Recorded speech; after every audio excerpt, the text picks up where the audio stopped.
Hi friends, Shilpa veg recipes ಚಾನಲ್ಗೆ ಸ್ವಾಗತ. ಇವತ್ತು ಮನೆಯಲ್ಲೇ ಸುಲಭವಾಗಿ ತೂಕನ ಜಾಸ್ತಿ ಮಾಡ್ಕೊಳ್ಳೋದು ಹಾಗೆ ತೂಕನ ಕಡಿಮೆ ಮಾಡ್ಕೊಳ್ಳೋದಕ್ಕೆ ಒಳ್ಳೆಯ ರೆಸಿಪಿನ ಹೇಳ್ಕೊಡ್ತಾ ಇದ್ದೀನಿ. ಇದು ಕಡಿಮೆ ರೇಟಲ್ಲಿ ಕೂಡ ಆಗುತ್ತೆ.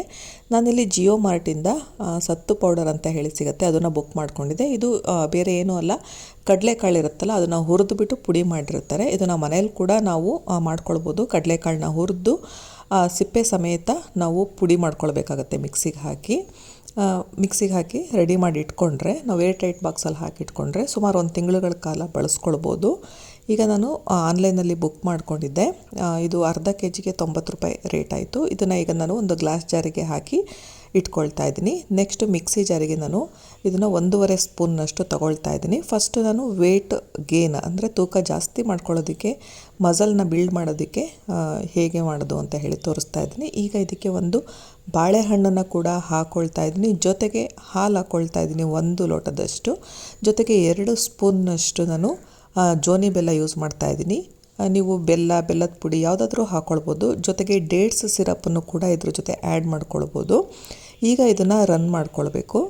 ನೋಡಿ, ಚೆನ್ನಾಗಿ ಇದು ರುಬ್ಬಾಗಿದೆ. ಈಗ ಇದನ್ನು ಒಂದು ಗ್ಲಾಸಿಗೆ ಹಾಕ್ಕೊಳ್ತಾ ಇದ್ದೀನಿ. ಈಗ ತೂಕ ಜಾಸ್ತಿ ಮಾಡ್ಕೊಳ್ಳೋದಕ್ಕೆ ಒಂದು ಒಳ್ಳೆಯ ಡ್ರಿಂಕ್ ಕಡಿಮೆ ವೆಚ್ಚದಲ್ಲೇ ರೆಡಿ ಆಗುತ್ತೆ. ಇದೇ ಪುಡಿಯಿಂದ ನಾವು ತೂಕ ಕೂಡ ಕಡಿಮೆ ಮಾಡ್ಕೊಳ್ಬೋದು. ನಾವು ಆಫ್ಟರ್ ವರ್ಕೌಟು ಇದನ್ನು ಕುಡಿದ್ರೆ ಒಳ್ಳೆಯದು.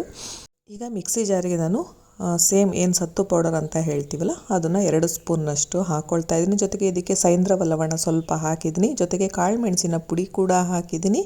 ಜೊತೆಗೆ ಸ್ವಲ್ಪ ಇಂಗನ್ನು ಕೂಡ ಹಾಕ್ಕೊಳ್ತಾ ಇದ್ದೀನಿ. ಮತ್ತು ಮೊಸರು 2 ಸ್ಪೂನ್ನಷ್ಟು ಹಾಕ್ಕೊಳ್ತಾ ಇದ್ದೀನಿ. ಈಗ ಇದಕ್ಕೆ 1 ಲೋಟದಷ್ಟು ನೀರನ್ನ ಹಾಕಿ ರುಬ್ಕೊಂಡ್ರೆ ಪ್ರೋಟೀನ್ ಶೇಕ್ ರೆಡಿ ಆಗುತ್ತೆ. ಇದು ವೆಯ್ಟ್ ಲಾಸ್ ಮಾಡೋದಕ್ಕೆ ತುಂಬಾ ಹೆಲ್ಪ್ ಮಾಡುತ್ತೆ. ಯಾಕಂದರೆ ಇದರಲ್ಲಿ ಪ್ರೋಟೀನ್ ಜಾಸ್ತಿ ಇರೋದ್ರಿಂದ ವೆಯ್ಟ್ ಲಾಸಿಗೆ ತುಂಬ ಹೆಲ್ಪ್ ಮಾಡುತ್ತೆ ಕೂಡ. ಈಗ ಇದನ್ನು ಒಂದು ಗ್ಲಾಸಿಗೆ ಹಾಕಿ ಸರ್ವ್ ಮಾಡ್ತಾ ಇದ್ದೀನಿ. ಇದನ್ನು ಇನ್ನೊಂದು ರೀತಿ ಕೂಡ ಮಾಡ್ಕೊಳ್ಬೋದು. ಈಸಿ ಮೆಥಡಲ್ಲಿ ಹೇಳ್ತಾ ಇದ್ದೀನಿ. ಜಸ್ಟ್ 2 ಸ್ಪೂನ್ನಷ್ಟು ಈ ಸತ್ತು ಪೌಡರ್ ಅಂದರೆ ಹುರಿದ ಕಡಲೆಕಾಳಿನ ಪುಡಿನ ಹಾಕ್ಕೊಳ್ತಾ ಇದ್ದೀನಿ. ಈಗ ಇದಕ್ಕೆ ಸ್ವಲ್ಪ ಉಪ್ಪನ್ನು ಹಾಕ್ಕೊಳ್ತಾ ಇದ್ದೀನಿ. ನೆಕ್ಸ್ಟ್ ಇದಕ್ಕೆ ಸ್ವಲ್ಪ ಕಾಳು ಮೆಣಸಿನ ಪುಡಿ ಹಾಕ್ಕೊಳ್ತಾ ಇದ್ದೀನಿ. ಜೊತೆಗೆ ನಿಂಬೆ ರಸ ಹಾಕ್ಕೊಳ್ತಾ ಇದ್ದೀನಿ. ಈಗ ಇದಕ್ಕೆ ಸ್ವಲ್ಪ ನೀರು ಹಾಕಿ ಫಸ್ಟ್ ಮಿಕ್ಸ್ ಮಾಡಿಕೊಂಡು ಗಂಟೆ ಇಲ್ದಂಗೆ ಮತ್ತೆ ಇನ್ನೊಂದು ಸ್ವಲ್ಪ ನೀರು ಹಾಕಿ ಮಿಕ್ಸ್ ಮಾಡಿದ್ರೆ ವೆಯ್ಟ್ ಲಾಸ್ ಡ್ರಿಂಕು ಈಸಿ ಮೆಥಡಲ್ಲಿ ಕೂಡ ರೆಡಿ ಆಗುತ್ತೆ. ನೀವು ಏನಾದರೂ ಮಸಲ್ ಬಿಲ್ಡ್ ಮಾಡಬೇಕು ಅಂತಿದ್ರೆ ಅಥವಾ ವೆಯ್ಟ್ ಲಾಸ್ ಮಾಡಬೇಕು ಅಂತಿದ್ರೆ ಈ ಪುಡಿನ ಮಿಸ್ ಮಾಡದೆ ಟ್ರೈ ಮಾಡಿ. ನಿಮಗೆಲ್ಲ ಈ ವಿಡಿಯೋ ಇಷ್ಟ ಆಯಿತು ಅಂದರೆ ಲೈಕ್ ಮಾಡಿ, ಶೇರ್ ಮಾಡಿ ಹಾಗೂ ಸಬ್ಸ್ಕ್ರೈಬ್ ಮಾಡಿ. Thank you friends.